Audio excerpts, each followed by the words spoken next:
So welcome back everyone.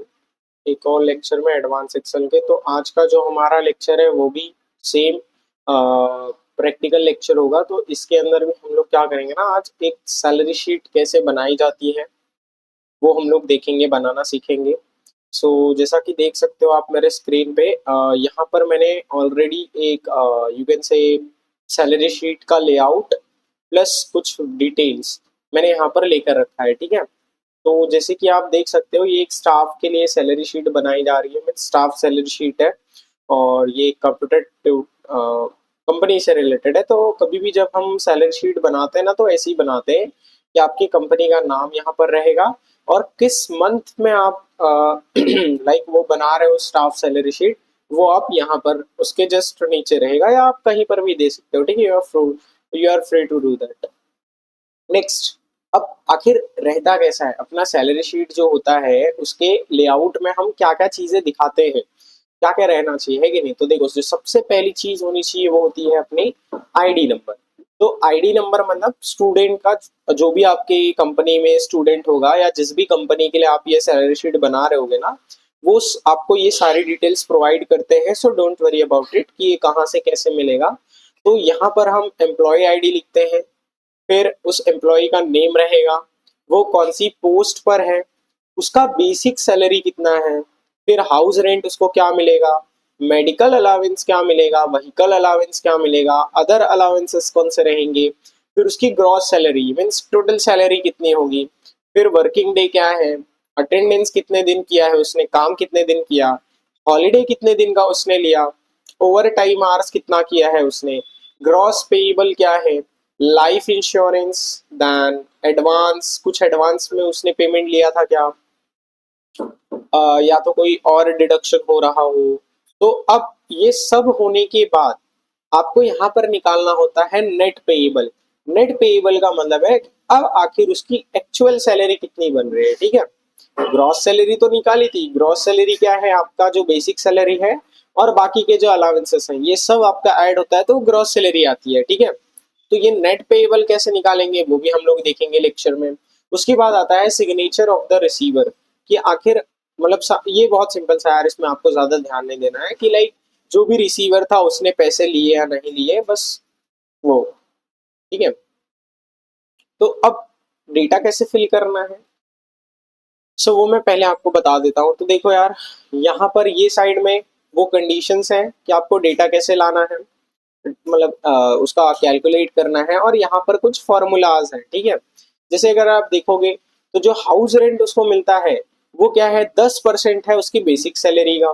जो उसको medical allowances मिल रहे हैं वो कैसे मिल रहे हैं, 5%। अच्छा, यहाँ पर ना एक चीज ध्यान देना कि बेसिक सैलरी और, अच्छा देखिए, आप किसी भी चलो थोड़ा जनरल बात कर लेते हैं कि देखो यार, आप कभी भी अगर किसी भी कंपनी में काम करते हो ना, तो वो आपको जो सीटीसी बताता है, लाइक मान के चलो आप एक कंपनी में काम करने जा रहे हो, उसने आपको बोला है कि आपका जो ईयरली पैकेज होगा वो 4.5 लाख होगा। ठीक है, ईयरली पैकेज 4.5 लाख बोला है। तो इसका मतलब क्या हुआ कि आपको मंथली जो पेमेंट मिलेगा वो फिर कितना जाएगा, लाइक 4,05,000 है, तो अराउंड आपका वो कितना जाएगा, 40 के आसपास जाएगा, 38 समथिंग। तो क्या आपको 38,000 मंथली मिलने वाला है, तो आंसर है नो। आपको वो उतना अमाउंट नहीं देगा, आपको उससे कम ही मिलने वाला है। क्यों कम मिलेगा, बिकॉज वहां पर ना जो उसने आपको 4.5 लाख का पैकेज बोला है ना, वो 4.5 लाख का मतलब क्या होता है कि भाई ये सब जो आप अलग अलग अलावेंसेस दोगे या इंसेंटिव वगैरह दोगे या अदर जो उसका अमाउंट है, वो सब कुछ मिला जुलाकर उसका नेट पेएबल जो अमाउंट होगा वो 4.5 लाख आएगा। ठीक है, तो बेसिक सैलरी क्या होती है, इन हैंड सैलरी, जो कि आपको हाथ में मिलेगा। वो बेसिक सैलरी आपका हर महीने फिक्स होता है। ठीक है, और बाकी का जो अमाउंट होता है ये अलावेंसेस वगैरह लेकर ये उसमें एड ऑन होता है, तो आपका ग्रॉस सैलरी बढ़ जाता है। ठीक तो यहाँ पर अगर आप ध्यान देंगे तो देखिए, अगर ये वाले बंदे के लिए यहाँ पर मैंने बेसिक सैलरी सबकी लिख के दी है। जैसे जो एमडी है उसका 50,000 है, जो जीएम है उसका 40,000 है, जो एजीएम है उसका 38,000 है, जो पीएम है उसका 40,000 है। ये सब क्या है, अलग अलग पोस्ट है यार। किसी भी कंपनी में ऐसे बहुत सारे पोस्ट होते हैं। तो ये पोस्ट वाइज यहाँ पर क्या लिखा हुआ है, इनका बेसिक सैलरी लिखा है, मतलब ये तो इनको फिक्स है कि मिलेगा ही मिलेगा, बेसिक सैलरी तो मिलेगी। तो बेसिक सैलरी आपको हर जगह यूज करना रहता है, ठीक है। उसके बाद आते हैं अपने वेरियस टाइप्स ऑफ अलावेंसेस, जैसे हाउस रेंट है, मेडिकल अलावेंस है, व्हीकल अलावेंस है, अदर अलावेंसेस भी है। ग्रॉस सैलरी कैसे निकालोगे, तो देखो ग्रॉस सैलरी निकालने का मैंने फॉर्मूला क्या दिया है, ये वाला ना यार थोड़ा फॉर्मूला गलत है, don't refer to this one. ये बेसिकली कहाँ से आ गया यार, not from HR, from basic salary. Gross salary हम लोग कैसे निकालते हैं भाई, जो मेरा बेसिक सैलरी है वहां से लेकर ये अदर अलावेंसेस तक जितना भी अमाउंट होता है, ये सबको आपको क्या करना रहता है, ऐड करना होता है, ठीक है। तो ये सब अगर आप ऐड करते हो तो आपका जो निकलेगा क्या होगा, वो ग्रॉस सैलरी होगा, ठीक है। सो आई होप ग्रॉस सैलरी आपको समझा रहेगा कि कैसे कैलकुलेट करना है। अभी फटाफट आपको मैं एक कैलकुलेशन बताता हूँ। जैसे देखो ये वाले को देखना, हाँ, क्योंकि मुझे जो ये अलावेंसेस निकालना है इसके लिए मैं ये यूज करने वाला हूँ। आपको कंपनी प्रोवाइड करेगी, उसका आप टेंशन मत लो। आप जो भी कंपनी के लिए ऐसा सैलरी शीट बनाओगे ना, वो आपको ये पूरा डेटा प्रोवाइड करती है कि भाई हाउस रेंट कितना देना है, मेडिकल अलावेंस कितना देना है, व्हीकल अलावेंस कितना देना है, ठीक है। तो देखो ये जो हसन है, इसको हाउस रेंट कितना मिल रहा है, 10% ऑफ बेसिक सैलरी।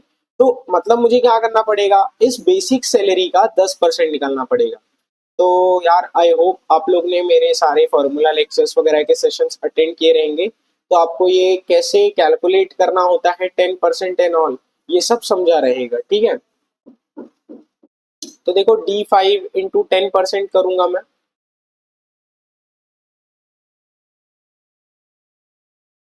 तो अगर मैं ऐसे ही देखिए, अगर ये पूरा मैं कॉलम ड्रैग करता हूँ, एक एक निकालने से बेटर है आप ये कॉलम को ही क्या कर लो, ड्रैग कर लो नीचे तक। हाँ तो ये वाला तो सही है ना, इस पर जाओ, ये कॉलम को लो और ड्रैग करो। तो देखो ये पूरा फिल होकर आ गया 10% पे। फिर मेडिकल अलावेंस कितना निकालना है, 5%, ठीक है। तो 5% निकालना है यार हमको इसका, इसको भी सेम ड्रैग करेंगे, पूरा फिल हो जाएगा, drag and fill. Vehicle allowance same 5%, तो 5% ऑफ योर बेसिक सैलरी, ये भी निकाला है मैंने, ठीक, फिल हो गया। अदर अलावेंसेस कितना है, 2% है। तो अदर अलावेंसेस देखिए 2% निकालना है। अच्छा अब यहाँ पर ना थोड़ा ध्यान देना, इसका मैं एक और तरीका बताता हूँ। तो देखो एक तो है कि मैं ये परसेंट का सिंबल यूज कर लूँ तो भी ये प्रॉपर कैलकुलेट करता है, नहीं तो आप क्या कर सकते हो ना, इसको ऐसे मीन्स 2 से पहले इसको मल्टीप्लाई कर लो, जो भी आपका रिजल्ट है, फिर इसको डिवाइड मार देना 100 से। डिवाइड क्यों मारा 100 से, बिकॉज परसेंट के लिए। तो रिजल्ट देखोगे तो आपका कितना आ रहा है, 1000। इसका 2% कितना होता है भाई, 1000। आप करके देख सकते हो, उतना ही आएगा।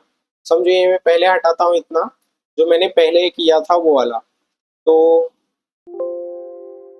एक्सेप्ट कर लो। देखिए दोनों ही केस में आपका जो आंसर है वो क्या है, सेम है, ठीक है। तो आप चाहिए तो ऐसे करो यार, परसेंट का सिंबल डालो, नहीं तो आप डिवाइड बाय 100 भी कर सकते हो, ठीक है। तो बस अब आपको क्या करना है, इसको ड्रैग एंड ड्रॉप करना है, बाकी का वो ऑटो फिल कर देगा। अब ग्रॉस सैलरी के लिए मैंने क्या बोला था, आपको ऐड करना है बेसिक सैलरी से लेकर अदर अलावेंसेस तक का पूरा अमाउंट, तो ये होगा क्या, आपका ग्रॉस सैलरी होगा।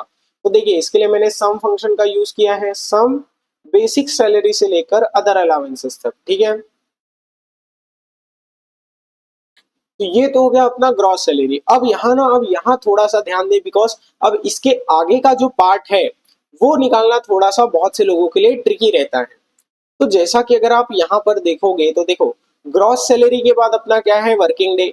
तो भाई आप किसी भी कंपनी के लिए काम करो, 30 दिन का महीना होता है, लेकिन 30 दिन के महीने में 4 दिन की फिक्स हॉलीडे होती है कि नहीं, ये तो फिक्स हॉलीडे है अपना। तो ये हो गया अब आपका क्या, अटेंडेंस। क्या है, अटेंडेंस, यानी कि जो एम्प्लॉई है उसने काम कितने दिन किया है।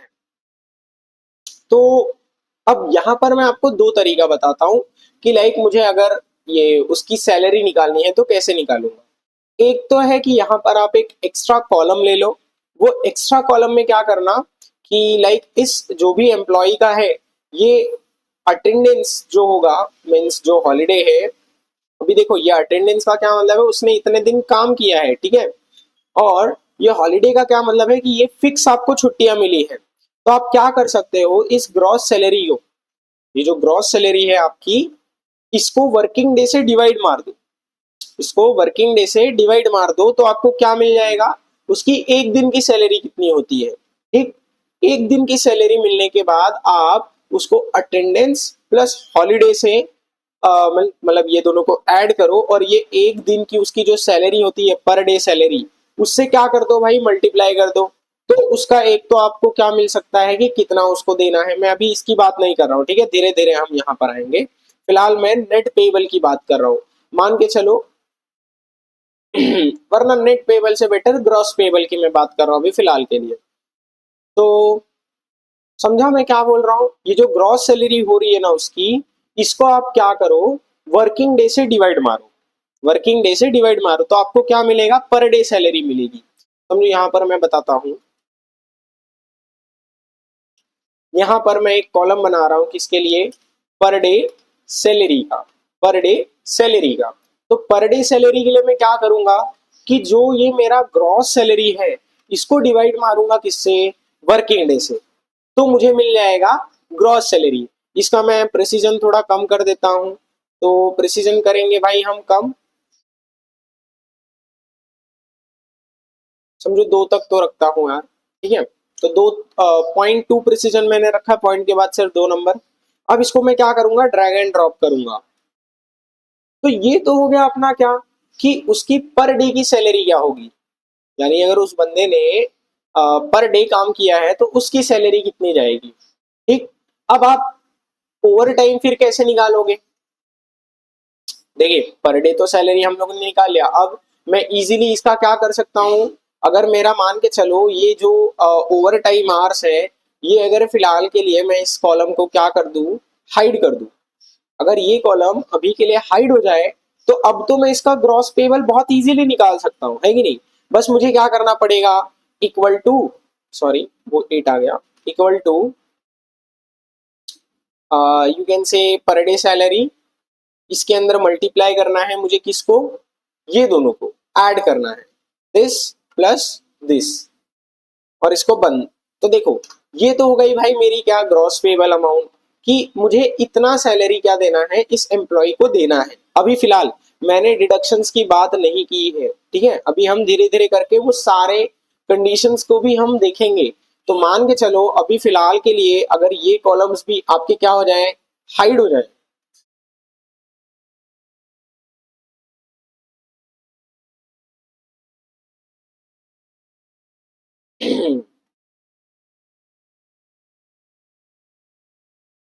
आई गेस एक मैंने हाइड करके रखा है तो नहीं दे रहा है हाइड का, चलो कोई नहीं। फिलहाल यहाँ पर था ना अपना वो,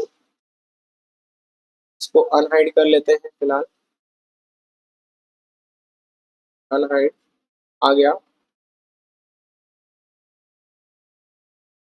ये लाइफ इंश्योरेंस, ये एडवांस, ये अदर डिडक्शन, अब इन सभी को करना है मुझे,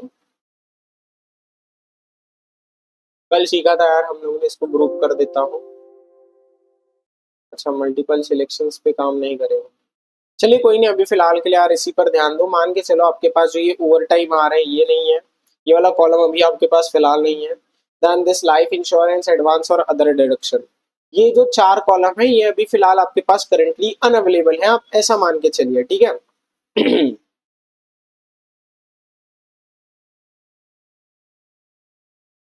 तो फिर आप कैसे निकालोगे नेट पेएबल, तो आप सिंपली ये वाला फॉर्मूला लगाएंगे जो मैंने बोला, कि आप क्या करोगे, जो उसकी पर डे की सैलरी है एम्प्लॉय की, उसको अटेंडेंस और हॉलीडे ये दोनों को ऐड करोगे और फिर इससे मल्टीप्लाई कर दोगे, ठीक।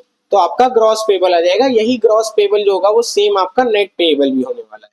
अभी मैंने डिडक्शंस की कोई बात नहीं की है, बट अब इसका केस नंबर 2 क्या आएगा, कि जब भाई किसी वर्कर ने आपका ओवर टाइम भी करके रखा है, तो ओवर टाइम भी किया है, तब आप उसकी सैलरी कैसे निकालोगे।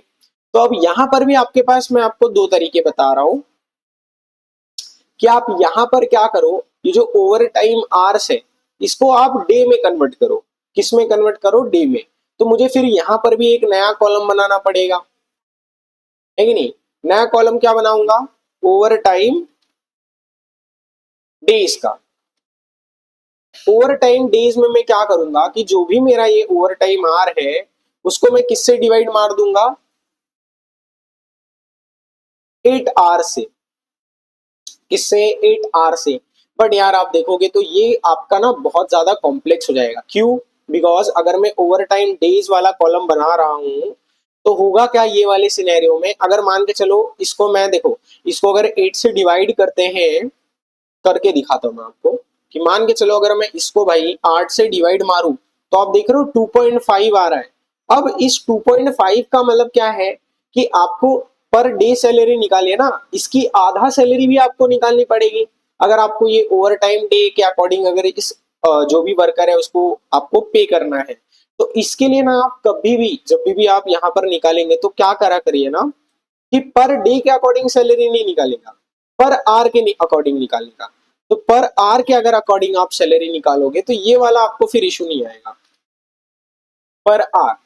तो मुझे फिर अब ये वाले की जरूरत नहीं है, ये वाला कॉलम हम कर देते हैं माइनस। तो ओवर टाइम आर्स हमारा चला गया। ठीक है, कुछ और भी गया क्या? नहीं।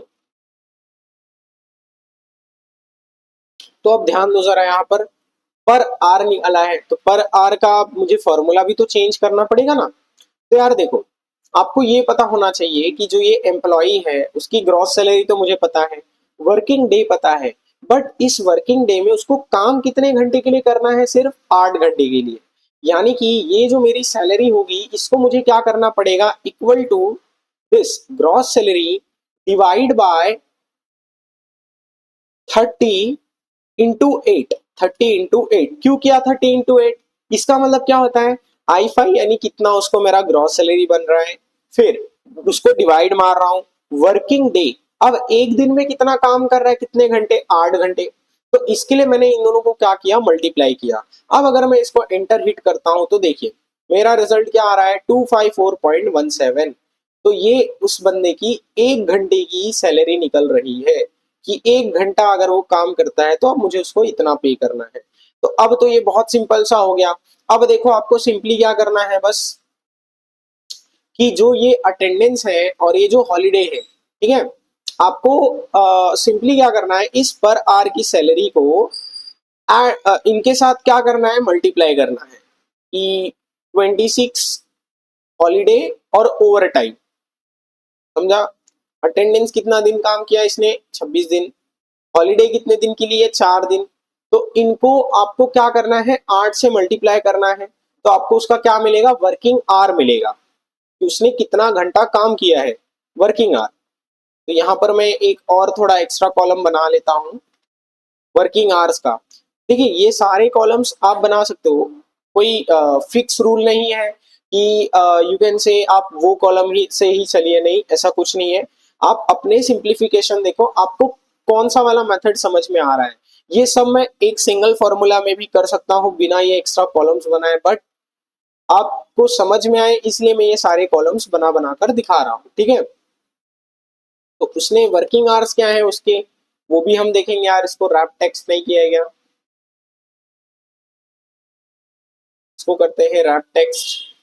ये हो गया रैप टेक्स्ट वर्किंग आवर्स। अब वर्किंग आवर कैसे निकालेंगे? इक्वल टू ये दोनों को ऐड करो, ये दोनों को ऐड करो और उसमें भाई 8 घंटे मल्टीप्लाई करो और फिर इसी को ड्रैग एंड ड्रॉप कर दो नीचे तक। ठीक। अब यहां पर ग्रॉस पेबल कैसे निकालोगे? अब देखो ये दोनों का काम खत्म हो गया, अब हमारे लिए मेन कौन कौन सा कॉलम है? अ, अब मुझे ग्रॉस सैलरी और वर्किंग डे का भी नहीं चाहिए।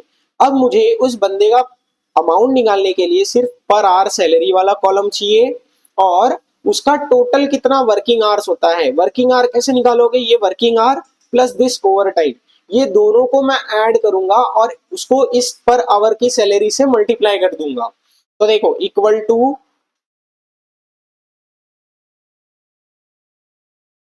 Working hour plus over time, इसको मल्टीप्लाई किससे करना है, ये वाले से, पर आवर की सैलरी से। अब देखो तो इसका कितना अमाउंट बनता है, 66,083 रुपीज।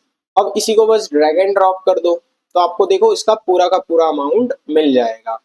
ठीक है, उसने कम काम किया है क्या, हाँ देखो इसने सिर्फ 14 डेज काम किया है, इस वजह से इनकी अमाउंट कम आई है। ठीक, अब देखो यार, तो आई होप आपको यहाँ तक समझा रहेगा कि ग्रॉस पेबल निकालना क्या है। ठीक, अब इसके अंदर ना थोड़ा सा ध्यान देना। अब ये जो लाइफ इंश्योरेंस, एडवांस और अदर डिडक्शन वाले कॉलम्स है ना, ये तीन कॉलम क्या है, ये आपकी सैलरी में बढ़ते नहीं है, कटते हैं। हम लोग ने देखो क्या क्या देखा, जो ये आपका हाउस रेंट है, जो ये आपका मेडिकल अलावेंस है, जो आपका व्हीकल अलावेंस है, जो अदर अलावेंसेस हैं, ये आपकी सैलरी में बढ़ते हैं। ठीक है, एड ऑन होते हैं। बट आपका जो ये लाइफ इंश्योरेंस है, एडवांस है और बाकी का जो डिडक्शन है, ये आपका सैलरी में बढ़ता नहीं है, उल्टा सैलरी से कटता है। ठीक, तो ये याद रखना आप कि कौन सा कॉलम आपको ऐड करना है और कौन सा कॉलम आपको सैलरी में से माइनस करना है। तो यार मान के चलो यहाँ पर लाइफ इंश्योरेंस के लिए उसने क्या बोला है, देखो लाइफ इंश्योरेंस की जो रेट है वो है 2% आपके बेसिक सैलरी की। तो 2% अपने बेसिक सैलरी की, यानी कि इक्वल टू करना पड़ेगा। बेसिक सैलरी का कॉलम कौन सा है अपना, D5। कौन सा है, D5। इसका 2%, इसका कितना निकालना है, 2%। तो 2% इसको करेंगे हिट एंटर, तो देखो 1000 हो गया। अब इसको कर देंगे यहाँ नीचे तक ड्रॉप, ड्रैग एंड ड्रॉप। अब देखो यार, एडवांस, एडवांस का मतलब क्या होता है कि आपने कुछ पैसे ना आपका सैलरी मंथ से पहले ही ले लिया, मतलब यू कैन से कुछ एक्स्ट्रा अमाउंट ले लिया कंपनी से, तो वो हो गया आपका एडवांस। अदर डिडक्शन मतलब मेडिकल इंश्योरेंस वगैरह कुछ है क्या, या कुछ और टाइप का कुछ कंपनी आपका पैसा डिडक्ट करती है क्या, वो आप यहाँ पर डाल सकते हो। तो देखो कुछ एम्प्लॉयज का है, कुछ लोगों का नहीं है, तो भाई जो नहीं, जिनका अलग अमाउंट नहीं कट रहा है उनका नहीं है, और जिनका कट रहा है कट रहा है। ठीक, ये भी आपको कंपनी प्रोवाइड कर देगी कि ये बंदे ने इतना एडवांस लिया है, इसका हम ये टाइप से अमाउंट कट करते हैं, डिडक्शन ऐसा ऐसा है, तो आप उस अकॉर्डिंग ये सैलरी शीट फिर बना सकते हो। तो देखो अब हमें करना है भाई फाइनल नेट पेएबल, कि आखिर वो जो एम्प्लॉई है उसको अब मिलेगा कितना। तो कैसे निकालोगे नेट पेएबल, इस ग्रॉस पेएबल में से ये तीनों डिडक्शंस को माइनस कर देंगे, तो इक्वल टू, इसमें से क्या बोला मैंने, हम तीन डिडक्शन को माइनस करेंगे, कौन कौन सा, लाइफ इंश्योरेंस, एडवांस और अदर डिडक्शन। ठीक, ये तीनों को मैं करूंगा माइनस, तो मुझे मिल जाएगा नेट पेएबल अमाउंट। तो देखो ये एम्प्लॉय का नेट पेएबल अमाउंट इतना होता है। अब बाकी लोग का भी देख लो यार। तो बस इसी के साथ हम लोग ने एम्प्लॉयज की सैलरी निकाल दी। सो आई होप आपको समझा रहेगा कि आप ये कैसे निकाल सकते हो। अब नीचे थोड़ा ना फॉर्मूला देख लो, देखो उसने ग्रॉस पेबल कैसे निकाला, ये आप फॉर्मूला अगर देखेंगे तो हो सकता है आप थोड़े कंफ्यूज हो जाए। जैसे देखिए, select gross salary divide by working day. अब वर्किंग डे में आपको क्या मल्टीप्लाई करना है, अटेंडेंस और कितना दिन आपने उसको छुट्टी दिया है। ठीक, ये किया। अब उसके अंदर आपको क्या ऐड करना है, ग्रॉस सैलरी अपॉन में 30 × 8 × 2 टाइम्स ऑफ ओवर टाइम। अच्छा हाँ, ये थोड़ा ध्यान देना, यहाँ पर ना मैंने जो ये कैलकुलेट आपको करके दिखाया ना, ये ओवर टाइम का, देखो ओवर टाइम का जो पे है ना, मैंने सेम रखा है कि अगर वो बंदा नॉर्मल काम करता है उसी के अकॉर्डिंग। लेकिन हो सकता है कि किसी किसी कंपनी में, देखो यहाँ जैसे इसमें सिक्स कंडीशन क्या दिया है कि जो ओवर टाइम का होगा ना अमाउंट, वो दुगना होगा, यानी डबल होगा, किससे, जो वो नॉर्मल वर्क करता है। तो अब आपका ना, अगर मैं ये वाला कंडीशन देखूं तो इसके वजह से आपने जो ये you can say gross payable निकाला है ना, ये आपको अलग अलग कैलकुलेट करना पड़ेगा। तो ये वाले फॉर्मूला को भाई कर लेते हैं डिलीट। तो अब ग्रॉस पेबल कैसे निकलेगा, देखो इक्वल टू ये पहला ब्रैकेट नॉर्मल अमाउंट निकालने का, कि पर आवर की सैलरी, इसको मल्टीप्लाई करना है मुझे उसके वर्किंग आवर से। ये तो हो गया पहला वाला। अब दूसरा ब्रैकेट भी मुझे यहाँ लाना पड़ेगा, उसमें क्या होगा ना, ये पर आवर की जो सैलरी है इसको मुझे 2 बार देना है, दुगना देना है, 2 टाइम्स। किससे, उसकी जो ये वर्किंग आवर है। ठीक, आई होप समझा रहेगा मैं क्या बोल रहा हूँ। ये दोनों कंडीशंस आपको समझे। देखो पहला वाला जो ब्रैकेट है, ये पहला वाला क्या बोलता है भाई कि ये जो पर आवर की सैलरी है और ये जो वर्किंग आवर है इनको आप सीधे सीधे ले लो। फिर सेकंड वाला ब्रैकेट आपको क्या बोलता है कि जो पर आवर की सैलरी है और ये जो ओवर टाइम है ना, ये दोनों को पहले मल्टीप्लाई करो, फिर जो उसका अमाउंट है उसको 2 से करो। 2 से मैं मल्टीप्लाई क्यों कर रहा हूँ? बिकॉज मुझे उसे डबल अमाउंट देना है। 1 घंटे का मान के चलो, अगर उसका 100 रुपए हो रहा है तो 2 घंटे का कितना हो जाएगा? 200। क्या किया आपने 200 करने के लिए? 2 से मल्टीप्लाई कर दिया। तो वही सेम काम मैंने भी यहाँ पर किया है, ठीक है। तो देखो, अब इसका हो गया अमाउंट ज्यादा। ये सभी के साथ ऐसा होगा अगर जिसने एक्स्ट्रा ओवर टाइम पे किया, काम किया रहेगा। तो देखो, अब नेट पेएबल अमाउंट भी आपकी क्या हो गई? चेंज हो गई, अपडेट हो गई, ठीक। हम लोगों ने ये 6 वाला भी कंडीशन अब अप्लाई किया कि उसकी जो वर्किंग आवर की जो मतलब ओवर टाइम का जो पे रेट पे है वो क्या है? डबल है नॉर्मल वर्किंग से, ठीक। तो यही उसने यहाँ पर भी किया था ग्रॉस सैलरी निकालने के लिए, ग्रॉस पेएबल में, ठीक है। सो आई होप आपको समझा रहेगा आज का ये लेक्चर। तो इसी के साथ हमारा सैलरी शीट खत्म होता है। अगर आपको कोई भी डाउट है तो आप पूछ सकते हो। बहुत सिंपल सा यार ये है। कंफ्यूजन होता है तो वीडियो को रिपीट करके फिर से एक बार देख लेना। इसमें बस आपका खुद का भी दिमाग चलना चाहिए यार। कि लाइक जैसे देखो, बेसिक सैलरी फिक्स सैलरी होती है, house rent, medical allowance, vehicle allowance और अदर अलाउंस होते हैं, ये आपके बेसिक सैलरी में ऐड ऑन होते हैं। जो लाइफ इंश्योरेंस होता है, जो एडवांस होता है और जो बाकी का डिडक्शन है, ये आपकी सैलरी से कटता है, बढ़ता नहीं है, कटता है, ठीक है। अब आप क्या कर सकते थे? आप डे के अकॉर्डिंग भी सैलरी निकाल सकते थे, बट डे के अकॉर्डिंग अगर निकालते जाते ना तो क्या होता, जो इसने ये ओवर टाइम किया है ये तो आपने आवर्स में कैलकुलेट किया है, फिर आपको इसको किस में कन्वर्ट करना पड़ता था? यू कैन से डेज में। फिर डेज में अगर करते तो मान के चलो यार, जिसने 2.5 डे किया है, कुछ लोगों का 2.3 आता, कुछ लोगों का 2.2 आता, तो वैसे लोगों को आप कैसे पे करते? तो इससे बेटर क्या है ना, आप उसकी जो सैलरी है उसको क्या कर लो, पर आवर के अकॉर्डिंग कैलकुलेट कर लो। तो 1 घंटे की उसकी जो सैलरी बनेगी उसको आप नॉर्मली ये ओवर टाइम से ऐड मल्टीप्लाई कर देना, जो भी कंडीशन आपको दिया रहेगा। जैसे हमें क्या कंडीशन दिया था कि जो ओवर टाइम की सैलरी होगी वो डबल होगी नॉर्मल वर्किंग आवर से। तो ये मेरा उसने महीने में कितना घंटा काम किया है, ये वर्किंग आवर है और ये ओवर टाइम है, और ये मैंने कैसे वो निकाला है, ठीक है, ये उसका फॉर्मूला, ठीक। तो आई होप आपको समझा रहेगा। कोई भी डाउट आता है तो आप पूछ सकते हैं, ठीक है। तो thank you everyone for attending this lecture. जो हमारा नेक्स्ट लेक्चर होगा उसके अंदर हम लोग अटेंडेंस शीट बनाना सीखेंगे। नहीं तो यार फिलहाल ना, मैं सोच रहा हूँ आपका जो नेक्स्ट लेक्चर रहेगा वो पेरोल शीट का रहेगा, उसके बाद मैं अटेंडेंस शीट कवर अप करूंगा। पेरोल शीट कैसा होता है ना, मान के चले देखो, जो मैंने ये सैलरी शीट निकाली है ये तो सैलरी शीट हो गई ना। अब हर एम्प्लॉय का अगर आपने देखा रहेगा तो सैलरी के साथ साथ उसको एक पे स्लिप भी जाता है।